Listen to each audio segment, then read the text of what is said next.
How's it going, you guys? TheNamesJustB here. Welcome. Today we're going to talk about something that it really hits home for me.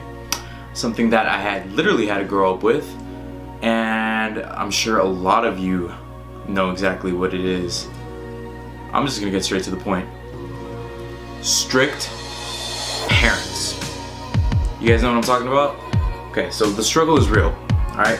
Growing up for me, I'm not gonna say that it was like, oh, the saddest childhood and I was locked in a cupboard underneath the stairs and I couldn't do anything, right?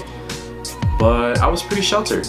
I'm from a Catholic background. My parents are both Catholic, so you know, it was something that we had to do every Sunday. You guys know what I'm talking about. Going to church every Sunday, and then I had to go do First Communion, and I'm not even sure if I even got confirmed, and so does that mean I can't get married through the church? Like, I don't even know, right? With all that, there were certain things that I remember in particular that kind of sucked. I don't know if you guys relate to me, but I remember I had to tuck in my shirt, legit tuck in my shirt, until like the 3rd grade. And I remember there was this kid, his name was Ian, and he would always bully me about it. And I never really let it get to me, right? But at the same time, I was like, why do I have to tuck in my shirt and everybody else's shirt was untucked? Like, I questioned it. I questioned my own existence. I was like, really? Why is this something that I have to do, right? It wasn't until the 4th grade where people were really starting to get like mean. And they were really judgy, and this isn't even middle school or high school that we're talking about, right? Kids are mean. Kids are freaking, oh my goodness, they're assholes, right? And so I started to untuck my shirt, you know, as a rebellious 4th grader, you know? And I remember one time I forgot to tuck in my shirt, and my mom really let me have it. And she had it in her head that it was very, very indecent to have your shirt untucked. And I don't know why she thought this, or it was just the way she was brought up. I got my Game Boy taken away for a week because of that. All around me are familiar faces. Mind you, back in the day, the Game Boy was the most sacred artifact that you could have. Mine was yellow, and I remember that was my first experience with Pokemon. It really shaped my childhood, in my opinion, because Pokemon was there to teach me these morals. Ash Ketchum, this dude he's still 10. But back then, this guy was a role model. He was the type of guy that, you know, it didn't matter how hard anything got, he would just persevere. And it was like, dang, like I really need to be like Ash Ketchum. This is great, right? But I digress. Now let's move a little bit ahead in time. I was talking about elementary school, right? Let's move on past middle school, because middle school was like, it was fun, right? But it was fun in a controlled way. Like, I don't know if you guys have ever played online gaming, the online game called RuneScape. Yeah, RuneScape, that old dinosaur that everyone used to play, or I don't know if everyone used to play. I used to play. That was my first time experiencing the internet in a way where, in a free way, because we had child blocks growing up. Like, we could only go on certain websites, I remember.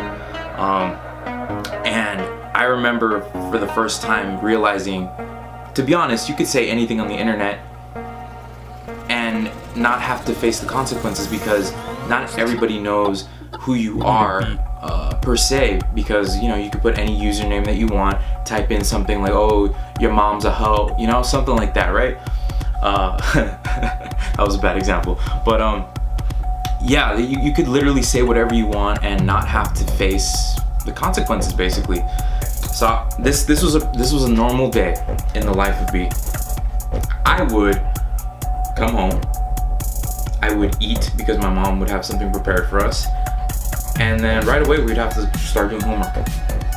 And this was a no if, ands, or buts about it kind of rule. Like, we just had to do it. Just plain and simple, right? You would sit down, I would sit down with my sister, because I have, you know, my little sister, and we would just have to finish our homework. And that was it. If it took us 1 hour, cool. but then my mom would be skeptical, and she'd be like, "Are you sure you're done?" And then she would like make us explain like what we did, and she would sometimes even go as far as to like look at because we would have these things called binder reminders. I know, right? Binder reminder. I'm showing my age. For you guys that don't know what a binder reminder is, it's basically something that they would make us.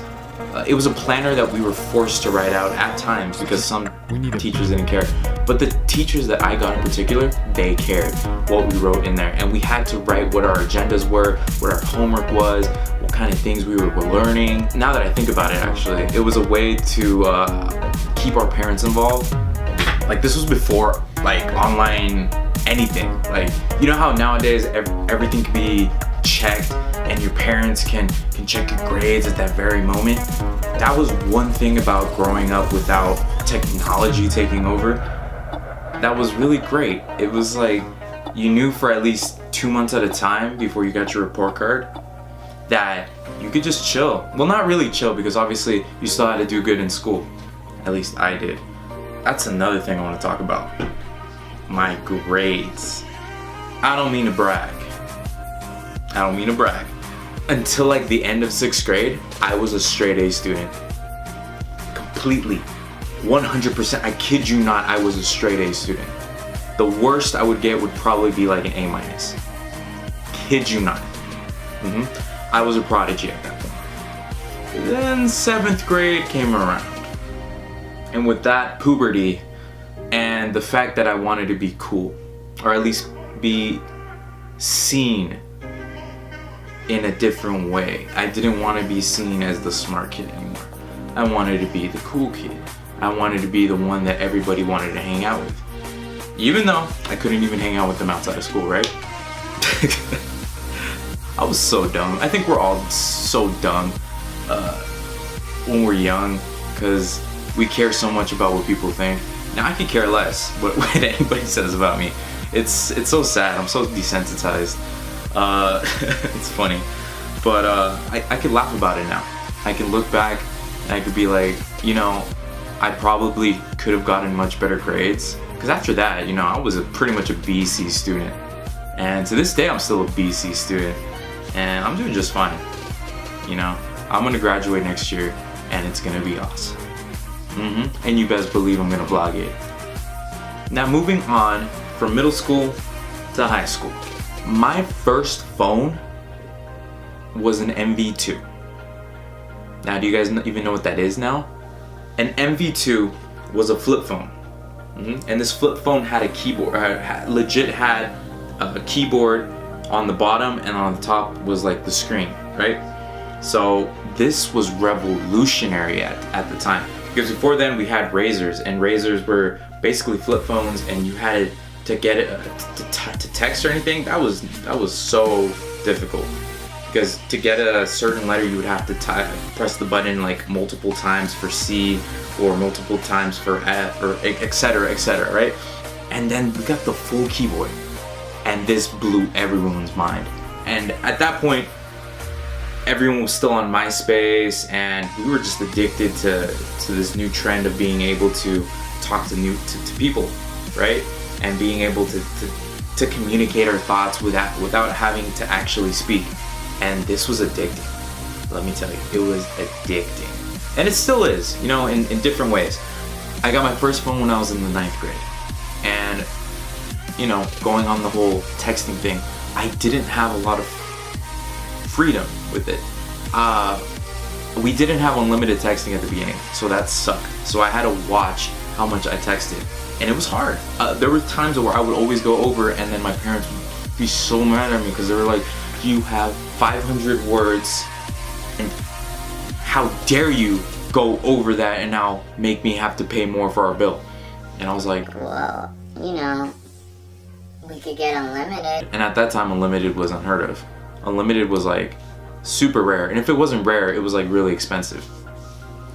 So on top of that, I had to turn in my cell phone every single night to my parents.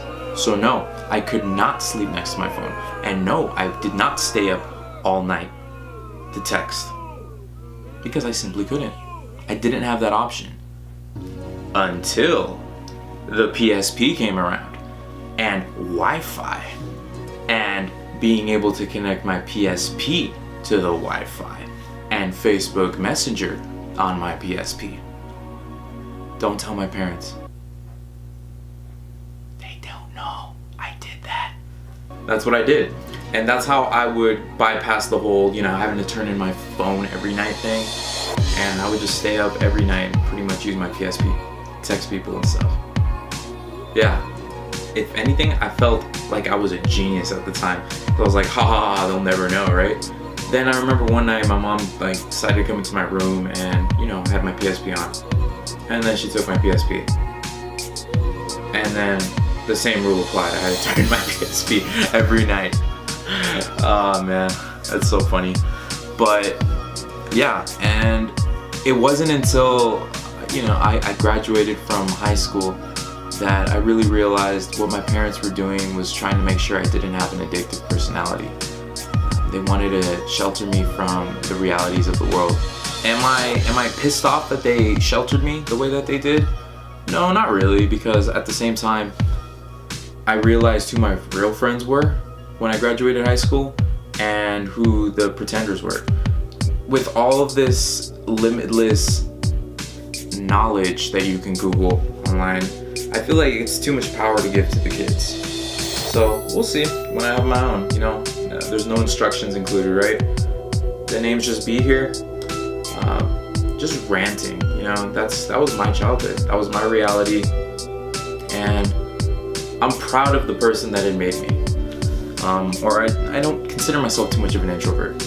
And it's fun. This is fun. And I have so much enjoyment sharing my life stories with people. Because at the end of the day, we don't live forever. None of us do. So I feel like we should appreciate life no matter how sheltered, no matter how strict your parents are. Go tell them you love them right now. I'll wait for you. Cool? Cool. The names just be here. Make sure to leave a like, subscribe, and hit the bell for notifications. I'll see you guys in the next one. Be out.